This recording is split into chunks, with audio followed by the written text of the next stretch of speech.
Let's talk about progesterone today.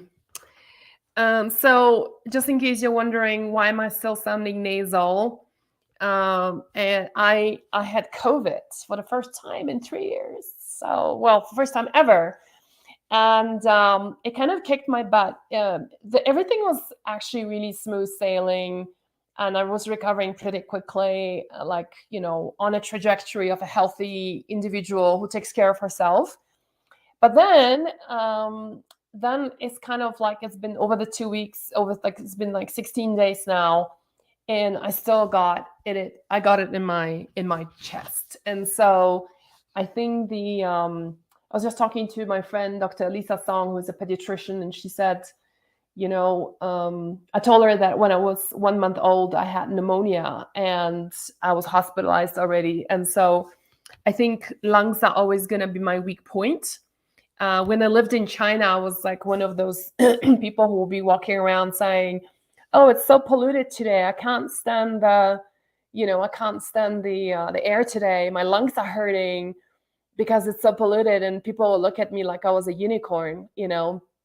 And so I'm just super sensitive. So I think COVID really parked itself in my lungs and is not planning to leave anytime soon. So I just bought some additional nasal probiotics and stuff like that. So I'm going to try that out. And if you have been having challenges post-COVID with your lungs, so let me know what have you done to help yourself. I'm doing lobelia.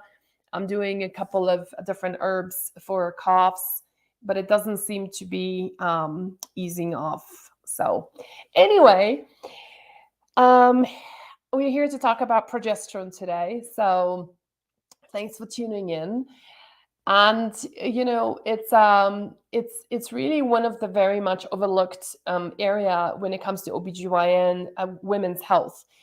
After the minute we turn, for some women is 40, for some women is 45, our progesterone starts dropping pretty drastically. And the question is, how do you know? So let's talk about symptoms in just a second. But one of the things that very quickly you might be able to identify it as like, oh, it could be my progesterone, is when you are beginning to start having sleeping problems, which you've never had before. You've always been a very good sleeper, and you were like doing great and falling asleep and staying asleep, and you wake up refreshed, and then suddenly, seemingly out of the blue, you may not know why that is happening, that now you are like just laying there, you can't fall asleep, or you wake up in the middle of the night and everybody's telling you it's your liver, which well could be, but it could also be progesterone.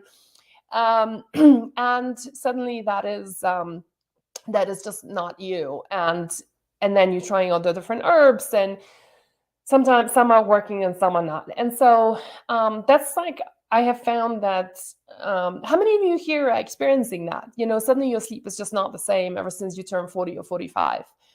The other thing that starts happening that women, that's very telling that it could be a progesterone dropping, is when you are, your cycle becomes shorter. So, let's say if you were the 28 kind of a days kind of a girl, suddenly your cycle now is like 26 days, and then became 24 days and 23 days, and so on and so forth. And that is because progesterone is the predominant hormone in the second part of your cycle. So from ovulation till your next period, that's called the luteal phase.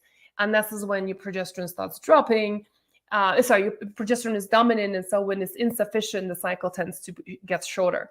Interestingly, when COVID happened, I started taking a lot more vitamin C. And actually vitamin C, that's one of the vitamins that helps to naturally produce progesterone in women who still have the uterus, because you've got to have the corpus luteum, and that's where that this is where you can still produce progesterone. So we're going to be talking about progesterone oil, progesterone cream, and yeah, many of you are saying here.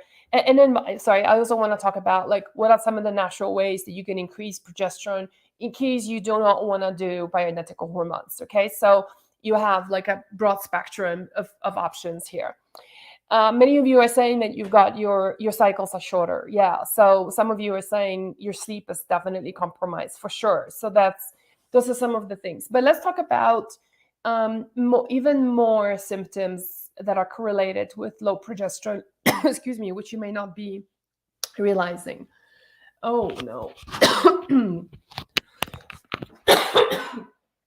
I need to get some water.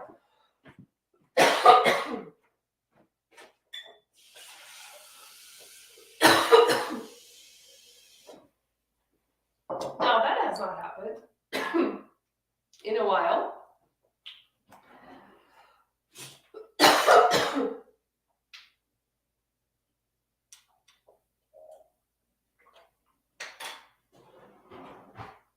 Mm-hmm.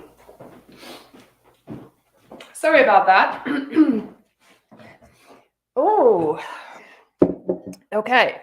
So, what are some of the other symptoms? One of the big things is hot flashes, night sweats.